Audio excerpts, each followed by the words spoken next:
अब ये है नेक्स्ट एपिसोड की स्टार्टिंग होती है और हम देखते हैं अपने डायरेक्टर को जो कि अपने फ्रांसिस को रिवॉर्ड देने के लिए उसे लेकर जा रहे होते हैं। चलो चलते हैं, मैं तुम्हारा प्राइज कलेक्ट करवाता हूँ। जिसके बाद फिर अपना फ्रांसिस बोलता है, लेकिन अभी क्या हमें बैंक्वेट तक थोड़ा इंतजार नहीं करना चाहिए? जिसके जवाब में फिर यहाँ पर डायरेक्टर बोलते हैं, मैं तो बस बैंक्वेट का बहाना लगाकर तुम्हें वहाँ पर ले जाने का ट्राई कर रहा हूँ ताकि तुम पर किसी का ध्यान ना जाए। आखिरकार तुम्हें क्या लगता है, क्या मैं तुम्हें सिर्फ प्राइज कलेक्ट करवाने के लिए लेकर जा रहा हूँ? खैर अब यहाँ पर ये चीज सुनने के बाद अपना फ्रांसिस भी थोड़ा शॉक होता है, क्या वो प्राइज लेने के अलावा और कुछ भी करना होगा? लेकिन तभी हम देखते हैं फिर डायरेक्टर कुछ भी नहीं कहते और अपना सीन शिफ्ट होता है जहाँ पर डायरेक्टर उसे अपने एक ऑफिस के अंदर ले जाते हैं। जिसके बाद फिर वो अपने बुक शेल्फ में से बुक्स को थोड़ा साइड करते हुए एक हिडन बटन को प्रेस कर देते हैं, जिसकी वजह से बुक शेल्फ के बगल में छुपा हुआ हिडन डोर अचानक से ओपन हो जाता है। जिसे देखने के बाद फिर फ्रांसिस भी कुछ नहीं समझ पाता। चीफ डायरेक्टर डो क्योंग, आखिरकार ये कौन सी जगह है? ये तो ऐसी जगह नहीं लगती जहाँ इनाम रखा जाता हो। बट तभी यहाँ पर डायरेक्टर एक स्कैनर के ऊपर अपने हाथ को रखते हुए बोलते हैं, चिंता मत करो, तुम्हें बाद में पता चल जाएगा। और यहाँ पर हाथ को स्कैन करने के बाद ही टेलीपोर्टेशन सिस्टम अचानक से एक्टिवेट हो जाता है, जिसकी वजह से हम देखते हैं डायरेक्टर और फ्रांसिस इस जगह से टेलीपोर्ट हो जाते हैं। अब यहाँ पर फर्स्ट टाइम एक्सपीरियंस करने की वजह से फ्रांसिस चिल्लाते हुए बोलता है, ये क्या है? मुझे लग रहा है कि मेरा शरीर डिसअपियर हो रहा है। लेकिन वहीं पर अपना ग्रे एग काफी ज्यादा खुश होता है और फिर उसके बाद फिर यहाँ पर बी मॉन्स्टर बोलता है, चिंता मत करो मास्टर्स के मास्टर, ये एक ट्रांसमिशन डिवाइस है। और फिर तभी हम देखते हैं डायरेक्टर और फ्रांसिस अचानक से एक क्रिस्टल भरी जगह पर आ जाते हैं, जहाँ पर आने के बाद फ्रांसिस अपने आसपास देखते हुए बोलता है, डायरेक्टर डो किंग, आखिरकार ये कौन सी जगह है? जिसके जवाब में डायरेक्टर बोलते हैं, ये है क्रिस्टल प्लेस, ये मर्सनरी ट्रेनिंग कैंप का काफी ज्यादा कॉन्फिडेंशियल प्लेस है। और वहीं हम देखते हैं फ्रांसिस को जो कि एक मॉन्स्टर को लगभग टच करने वाला होता है। लेकिन तभी यहाँ पर डायरेक्टर वापस से बोलते हैं, ये मर्सनरी एसोसिएशन की काफी ज्यादा सीक्रेट प्लेस है, लेकिन यहाँ पर बुक्यो फैंग और उसके आदमियों का पर्पस इस जगह पर कब्जा करना है।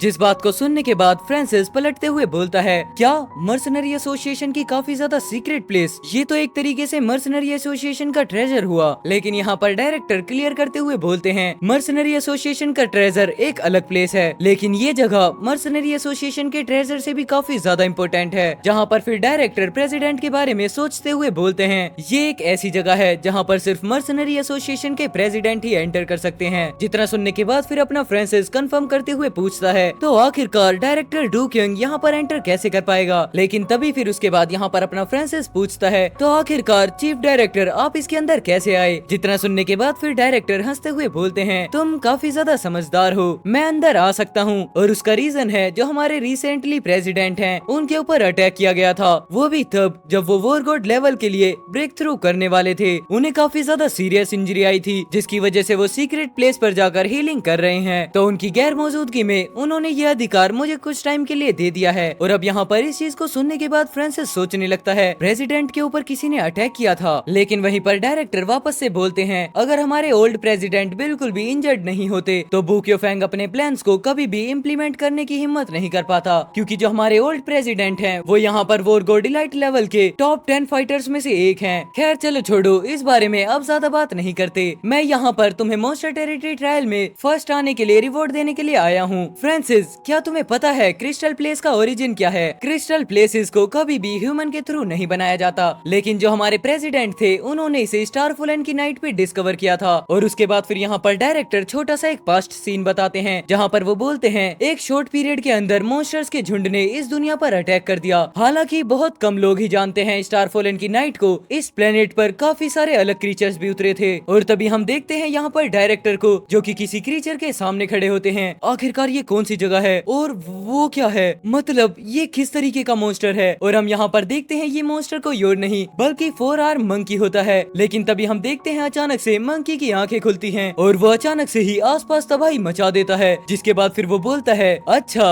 तो तुम इस प्लेनेट पर काफी ज्यादा इंटेलिजेंट बीइंग हो, चलो एक डील करते हैं। फिर उसके बाद डायरेक्टर बताते हैं, प्रेसिडेंट ने उस 4 आर्म मंकी के साथ एक डील की, जिसके बाद उन्होंने मॉन्स्टर टेरिटरी को खोल दिया और उसके बाद जाकर मर्सनरी एसोसिएशन को एस्टेब्लिश किया गया। खैर ये चीज भी मर्सनरी एसोसिएशन के अंदर काफी ज्यादा सीक्रेट है और यहाँ पर मर्सनरी एसोसिएशन के फिर जितने भी प्रेसिडेंट्स हैं वो सभी सीक्रेट की वजह से ही सब कुछ अचीव कर पाते हैं। जिसके बाद फिर यहाँ पर फ्रांसिस बोलता है, क्या ये मॉन्स्टर टेरिटरी का ओरिजिन है? ओ अब पता चला कि वो 4 आर्म मंकी इस प्लेनेट का क्रीचर नहीं है। तो फिर अब यहाँ पर अपना फ्रांसिस इतना सोचता ही है कि तभी यहाँ पर ग्रे एग भी फ्रांसिस की जैकेट से बाहर बाहर निकल जाता है। शायद से हो सकता है कि ये सब कुछ इस लिटिल गाय के लिए भी हो। एंड फिर तभी हम देखते हैं अपना फ्रांसिस पीछे मुड़कर मॉन्स्टर को टच करते हुए बोलता है ये मॉन्स्टर क्रिस्टल प्लेस के अंदर सील्ड है। जिस बात पर जवाब देते हुए अपने डायरेक्टर बोलते हैं हाँ बिल्कुल ठीक कहा, इस जगह के जितने भी मॉन्स्टर्स हैं वो सभी इस प्लेनेट के नहीं है। फिर भी इन मॉन्स्टर्स का कोई भी लाइफ साइन नहीं है। और तभी हम देखते हैं फिर अपना फ्रांसिस यहाँ पर घोस्ट फेस्ड वेब किंग से पूछता है तुम भी सच बताना, क्या तुम भी इस प्लेनेट के क्रीचर नहीं हो। जिसके बाद फिर यहाँ पर वेब किंग बोलता है मैं इस बारे में श्योर तो नहीं हूँ, लेकिन जब मुझे होश आया था तब मैं एक घोस्ट फेस्ड वेब किंग रहा हूँ। और तभी यहाँ पर अपना फ्रांसिस इस जगह का नामकरण करता है। ये जगह एलियन मॉन्स्टर्स का एक ग्रेव साइट है। बट उसके बाद फिर यहाँ पर डायरेक्टर आगे बढ़ते हुए फ्रांसिस से बोलते हैं अगर जू फैंग ने इस जगह पर कब्जा कर मॉन्स्टर्स को अपने वश में कर लिया तो इस चीज के रिजल्ट्स काफी ज्यादा अनएक्सपेक्टेड होंगे और ये एक तरीके से पूरा ग्लोबली डिजास्टर भी बन सकता है। लेकिन फ्रांसिस तुम मेरी उम्मीद से भी ज्यादा होशियार हो, तुम इन फ्यूचर मर्सनरी एसोसिएशन के एक काफी ज्यादा मजबूत पिलर बनोगे। प्रेसिडेंट ने मुझे मॉन्स्टर टेरिटरी ट्रायल के अंदर उस स्पेशल रिवॉर्ड को देने की परमिशन दे दी है। और उसके बाद फिर हम देखते हैं यहाँ पर डायरेक्टर अपने फ्रांसिस को एक चमचमाता हुआ बॉक्स देने लगते हैं। और तभी जैसे ही बॉक्स ओपन होता है उसके अंदर एक क्रिस्टल होता है, जिसे देखने के बाद अपना फ्रांसिस बोलता है ये तो एक क्रिस्टल बैज है। हाँ तुमने बिल्कुल सही कहा, ये एक क्रिस्टल प्लेस के अंदर आने की एक की है। तुम थर्ड पर्सन होगे जो कि इस जगह के अंदर आने की परमिशन ले पाओगे मेरे और प्रेसिडेंट के अलावा। और फिर वापस से डायरेक्टर बोलते हैं लेकिन प्रेसिडेंट ने मुझसे एक रिक्वेस्ट की है, अगर इन फ्यूचर कभी भी क्रिस्टल प्लेस के अंदर कोई क्राइस आता है तो वो चाहेंगे कि तुम हमारी मदद करो। बेशक बैज एक चाबी है लेकिन साथ ही साथ इसके अंदर काफी ज्यादा इनक्रेडिबल पावर्स भी हैं, जिनकी पावर्स के बारे में तुम्हें थोड़ा बाद में पता चलेगा। फ्रांसिस क्या तुम इस इनाम की जिम्मेदारियां स्वीकार करने के लिए तैयार हो? अगर तुम इस चीज को एक्सेप्ट करते हो तो आज से ही तुम हमारे प्रेसिडेंट के थ्रू उनके सक्सेसर अपॉइंट कर दिए जाओगे। जहाँ पर इस चीज को सुनने के बाद फ्रांसिस थोड़ा शॉक होते हुए बोलता है अगर मैं इस क्रिस्टल बैज को एक्सेप्ट कर लेता हूँ तो मैं मर्सनरी एसोसिएशन का एक सक्सेसर बन जाऊंगा, जो कि इस कंट्री में स्टारफॉलन वॉरियर्स के लिए काफी ज्यादा बड़ी ऑर्गेनाइजेशन है। और एंड वेल इतना सोचने के साथ ही यहाँ पर ये वाला एपिसोड खत्म होता है। आई होप आपने एपिसोड को एंजॉय किया होगा। अगर एपिसोड को एंजॉय किया है तो प्लीज वीडियो को लाइक कर देना, चैनल पर नए हो तो चैनल को सब्सक्राइब कर देना। तो चलो मैं मिलता हूँ अब आपसे कल एक और नए एपिसोड के साथ, तब तक के लिए take care, good bye and जय श्री राम सभी भाइयों को।